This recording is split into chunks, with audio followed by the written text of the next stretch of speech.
के इस वीडियो में आपका स्वागत है। आज का वीडियो हमारा मैथमेटिक्स से संबंधित है, जो आने वाली सभी परीक्षाओं के लिए बहुत ही जरूरी है। देखिए पहला क्वेश्चन क्या है। एक मिश्रण में दूध और पानी का अनुपात 4:1 है। यदि इस मिश्रण में 7 लीटर पानी और मिला दिया जाए तो दूध और पानी का अनुपात 4:2 हो जाता है। मिश्रण में दूध और पानी की मात्रा ज्ञात कीजिए। देखिए स्क्रीन पर क्वेश्चन आपको दिखाई दे रहा है। एक मिश्रण में दूध और पानी का अनुपात 4:1 है। तो दूध और पानी को 4:1 तो 4/1 कर लीजिए। ये देखिए कहता है यदि इस मिश्रण में, इसको हम x भी मान सकते हैं, देखिए यानी x खाली x कह सकते हैं।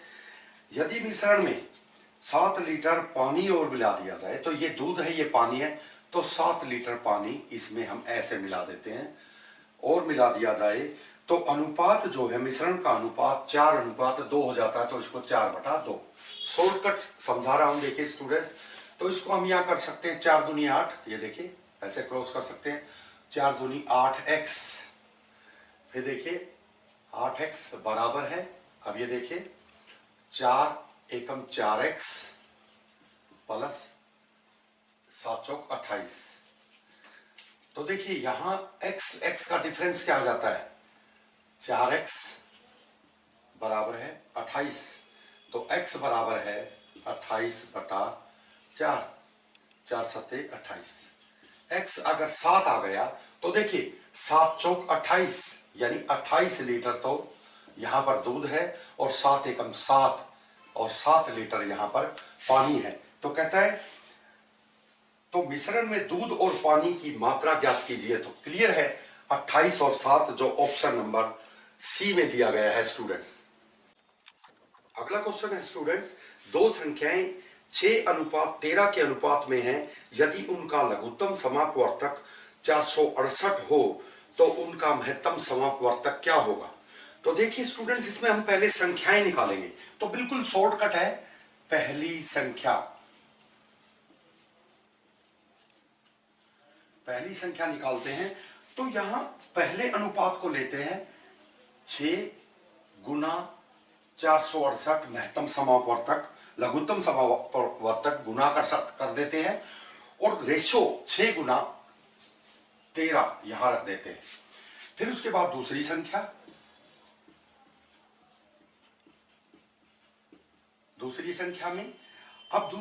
में यहां 6:13 था, तो यहां दूसरी संख्या में 13 गुना 468 और बटे ये का ये नीचे रख देते हैं।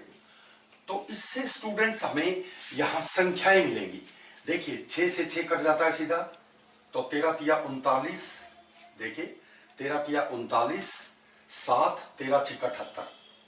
और दूसरा है ये देखिए 13 से 13 कट गए, 6 सत्ता 42 और 6 सत्ता 42 और यहां बचते हैं 4 और 6 8 48 यानी 36। देखिए ऑप्शन में यहां संख्याएं दी गई हैं जबकि महत्तम समापवर्तक पूछा गया है, ये आपको ध्यान रखना है। तो ये सवाल गलत है। इसमें अगर कहता है तो वो संख्याएं ज्ञात करें तो हमारा आंसर आता 36 और 48 जो 4 नंबर पे दिया गया है। लेकिन महत्तम पूछा गया है तो हम महत्तम भी निकाल लेते हैं। ये देखिए 68 और 36 का महत्तम निकालते हैं कि 36 दूनी 72 बचते हैं 6। तो 6 को इधर ले लेते हैं और 36 इधर ले लेते हैं। देखिए 6 6 36, तो क्या आया 6 ही तो आया। ये देखिए महत्तम 6 यहां पर हमें इसका महत्तम समापवर्तक मिलता है। लेकिन ऑप्शन में आप समझ सकते हैं संख्याएं पूछी गई है, हमने वो संख्याएं 36 और 48 बता दी। बिल्कुल शॉर्टकट है। देखिए पहले रेशियो को और गुना लघुत्तम समापवर्तक और नीचे दोनों का रेशियो गुना कर दिया जाए। दूसरा रेशियो गुना एलसीएम बटे दोनों के रेशियो को गुना कर दिया जाए। दोनों संख्याएं आ जाएंगी, उनका आप महत्तम निकाल सकते हैं। संख्या पूछी हो तो संख्या आप दे सकते हैं और अगर महत्तम पूछा है तो महत्तम आप निकाल सकते हैं। अगला क्वेश्चन है स्टूडेंट्स, यदि किसी गोले की त्रिज्या 10% घटाई जाए तो गोले के पृष्ठ में प्रतिशत कमी ज्ञात कीजिए।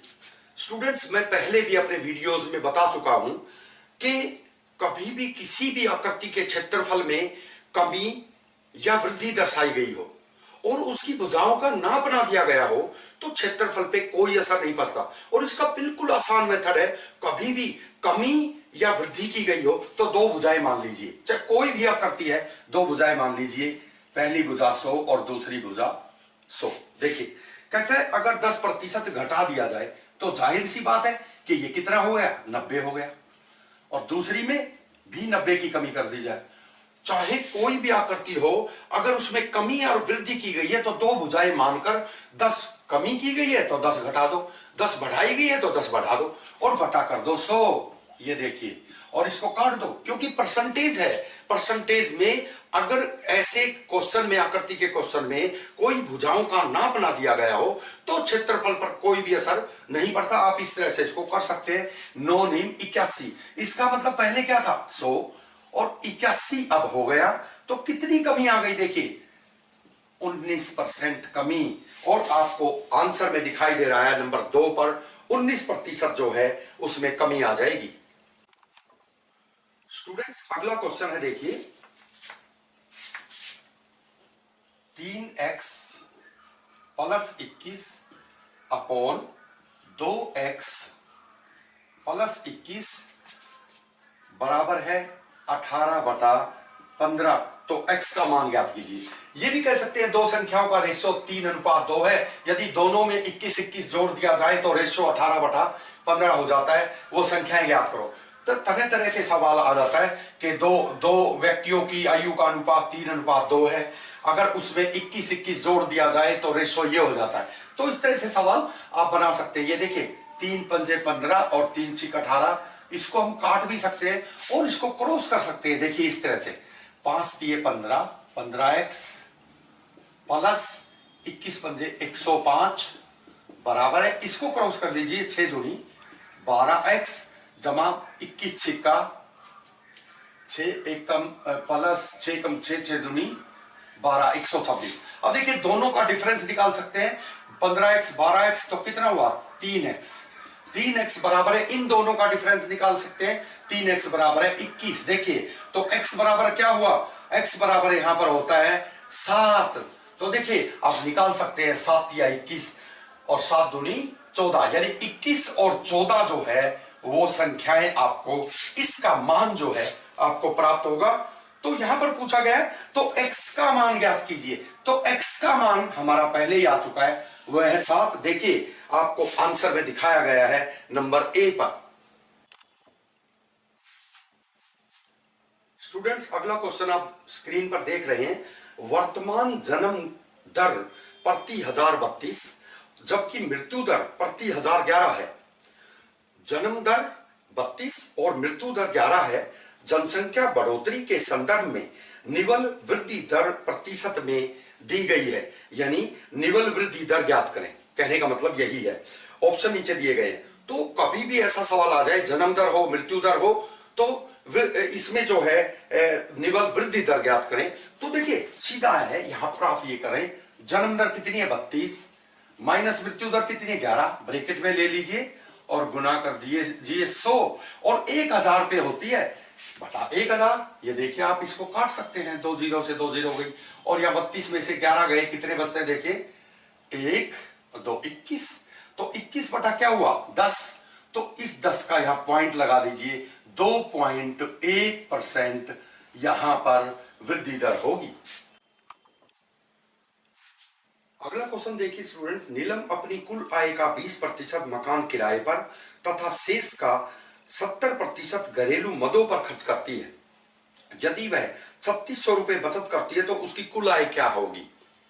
देखिए ऐसा क्वेश्चन कभी भी आपके सामने आ जाए तो बचत को हम यहां रख लेंगे। ये देखिए 3600 रुपए उसकी बचत है। तो कहता है उसने 20% मकान किराए पे खर्च किया, तो गुना 100/80, 20%, 100 घटा दीजिए 20 घटा दीजिए 80 बच जाएगा। दूसरा खर्चा करती है 70% घरेलू मदों पर, तो इसका मतलब 100/30 और इसको काट दीजिए, डायरेक्ट आपको आंसर मिलेगा। ये देखिए 2 जीरो से 2 जीरो हमने काट दी और ये 4 दूनी 8 और 4 नीम 36, 900।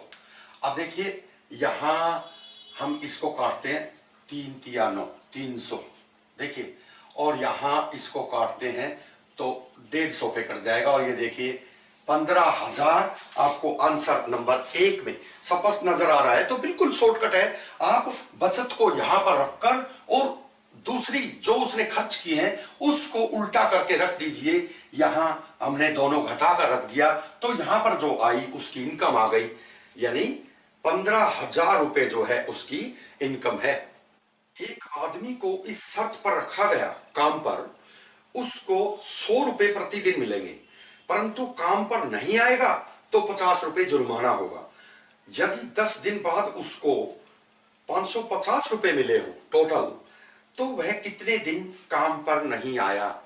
कभी भी ऐसा क्वेश्चन आपके सामने आए तो ये देख लीजिए, अगर उसको 100 रुपए प्रतिदिन मिलने हैं तो टोटल काम कितना है, यानी 100 रुपए प्रतिदिन उसको मिलने हैं, टोटल काम 10 दिन का है तो उसको कितने मिलने चाहिए, 1,000। कहता है कि परंतु काम पर न आने पर 50 रुपए कट हो जाएंगे, जुर्माना लग जाएगा। तो 10 दिन बाद उसको 550 रुपए मिले। अब आप सोचिए, अगर उसको 550 मिले और मिलने कितने थे 1,000 और मिले 550, तो 450 कम हो गए। तो ये 450 जो कम हुए ये किस नाम के हुए हैं, आप देखिए ध्यान से। एक तो 50 रुपए, एक तो 100 रुपए उसके डेली के गए, भाई काम पे नहीं जाएगा तो 100 रुपए तो गए, और 50 जुर्माना और हो गया तो 150 गए। इसका मतलब वह 450 रुपए अगर उसके कटे हैं, तो यहां देखिए 450 रुपए कटे हैं। क्यों कटे हैं, क्योंकि एक दिन के 100 रुपए तो एक गए और 50 जुर्माना लग गया, यानी 150। और 450 बटा 150 अगर हम करते हैं तो देखिए 3 आता है। इसका मतलब वो 3 दिन काम पर नहीं गया, जो ऑप्शन नंबर 4 में दिया गया है। अगला क्वेश्चन है स्टूडेंट्स, एक वर्ग के अंदर बने वृत्त का अधिकतम क्षेत्रफल कितना होगा जहां वर्ग की भुजा, एक भुजा 14 सेंटीमीटर है। अब देखिए वर्ग की तो भुजा एक ही होती है। अब ये मान लीजिए 14 सेंटीमीटर है। अब 14 सेंटीमीटर अगर वर्ग की भुजा है तो चारों 14 सेंटीमीटर हो गई, और इसके अंदर ये एक वृत्त बनाया है। तो कहता है इसका क्षेत्रफल ज्ञात करें। तो स्पष्ट है, ये देखिए ये इसकी त्रिज्याएं हो गई, ये देखिए त्रिज्या ही तो हो गई, त्रिज्या देखिए ये इसकी त्रिज्या हो गई, और त्रिज्या कितनी हो गई, ये अगर 14 है तो ये 7 हो गई। और वर्ग का क्षेत्र, वृत्त का क्षेत्रफल होता क्या है, पाई आर स्क्वायर। तो पाई क्या होती है 22/7, और आर कितनी हो गई, आर 7 गुना 7 आर स्क्वायर। तो देखिए 7 से 7 कट गया, और 22 सत्ता 154 वो दिया है बी 154 सेंटीमीटर, वो बी ऑप्शन पे दिया गया है जो हमारा आंसर है। अगला क्वेश्चन है स्टूडेंट्स, पिता की वर्तमान आयु पुत्र की आयु की 3 गुनी है।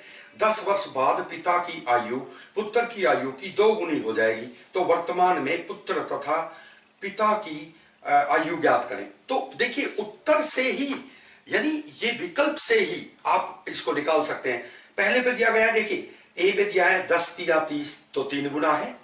कहता 10 वर्ष बाद पिता की आयु पुत्र की आयु की 2 गुनी हो जाएगी, तो 10 वर्ष बाद पिता हो गया 40 का, पुत्र हो गया 20 का, 20 दूनी 40, तो पहले पे ही लग गया। तो आंसर क्लियर है, ए नंबर में इसमें आंसर मिलेगा। और किसी पे लगा के देखिए आप 16 या 48 होता है, तो दूसरे में नहीं मिलता, 18 दूनी नहीं मिलता, और 20 दूनी 40, यहां 3 गुनी होनी चाहिए। और पहले में 10 या 30, और 10 वर्ष बाद वो 20 का, वो 40 का, डबल हो गई। तो पहला ऑप्शन इसमें हमारा आंसर होगा, कुछ लिखने की आवश्यकता ही इसमें नहीं है। अगला क्वेश्चन देखिए स्टूडेंट्स, अगला क्वेश्चन है 20%, 15% तथा 10% की दर पर दी गई क्रमिक छूट अकेली कितने प्रतिशत छूट के बराबर होगी। तो देखिए इसमें 20%, 15%, तो 20 जमा 15 माइनस, सीधे कर सकते हैं 20 गुना 15/100। अब देखिए इसको हम काटेंगे तो यहां पर देखिए ये 15 दूनी 30, यानी 300 हो गया। 15 दूनी 30, 300, तो 2 के बाद इसको हम पॉइंट लगा देते हैं 1 2, तो कितना आया 3। तो 20 और 15 35 में से 3 गए, तो कितने बचते हैं 32। तो अगली छूट में ये जोड़ देंगे, अगली छूट है 10% प्लस 10 माइनस, अब इसको हम यहां पर काटते हैं 32 गुना 10/100। ये देखिए 0 से 0 गई और 32/10 यानी यह पॉइंट लगा देते हैं, तो 32 और 10 42, और 42 में से 3.2 को हमें घटाना है। ये देखिए ऐसे करके निकाल सकते हैं, 3.2 को हमें घटाना है, तो 0, ये देखिए ये 8 बच गए, यहां बचे 1 और 11 में से 3 गए 8 और यहां बचते हैं 2 3। तो देखिए 38.80 यहां पर क्लियर आपको डी ऑप्शन में दिखाई दे रहा है। 38.8% जो है उसकी, ये कहता है तो अकेली कितने प्रतिशत छूट के बराबर होगी, 38.8% के बराबर होगी। और इकट्ठी देखें तो देखिए, इकट्ठी देखें तो 20 और 15 35 और 10 45, यानी 45% की छूट जो इकट्ठी होती है अगर बट्टों में इस प्रकार से दी जाए तो वो 38.8 के बराबर होगी। स्टूडेंट्स, अगला हमारा क्वेश्चन है ए बी की तुलना में दुगना बेहतर कामगार है, यानी ए बी से दुगना काम ज्यादा करता है और वे दोनों मिलकर एक कार्य को 14 दिन में कर देते हैं। तो यदि ए अकेला उस काम को करे तो वह कितने दिनों में पूरा करेगा? आप सोचिए, एक तो काम करता है डबल और एक करता है सिंगल, यानी एक करता है डबल और एक करता है सिंगल, तो 3 काम किसके बराबर हुए, यानी दोनों मिलकर काम कर रहे हैं 14, तो 14 काम कितने हो गए? 3 काम। कैसे? एक डबल और एक सिंगल, तो यानी वो हो गए 3, और काम कितना किया? 14। तो देखिए आप इधर ऐसे ही देख लीजिए। फिर दूसरा कहता है कि तो ए अकेला उस काम को कितने दिन में करेगा? ए कितना काम कर रहा है? डबल, तो डबल यानी 2 गुना x, बस सवाल निकल जाएगा। देखिए शॉर्टकट ही तो चाहिए आपको, डिटेल में समझाना तो थोड़ी चाहिए, आपको शॉर्टकट चाहिए। ये देखिए 3 गुना 14 यानी एक डबल काम करता है एक सिंगल करता है, तो 2 और 1 3 काम हो गए, तो 3 जब दोनों ने मिलकर काम किया तो कितना? 3 गुना 14। अब ए करता है डबल काम, तो डबल गुना बट कितने दिन में करेगा? तो देखिए अब इसको 2 को इसके नीचे ले आएंगे, 2 सत्ता 14, 3 सत्ता 21 दिन में। बिल्कुल शॉर्टकट आपके सामने है। तो स्टूडेंट्स, आज का हमारा लेसन यहीं पर ऑफ होता है, और मैं बार बार आपको कह रहा हूं कि हमारी ऐप जो है डाउनलोड करना न भूलें, उसमें आपके लिए हर तरह का मटेरियल अवेलेबल है। धन्यवाद।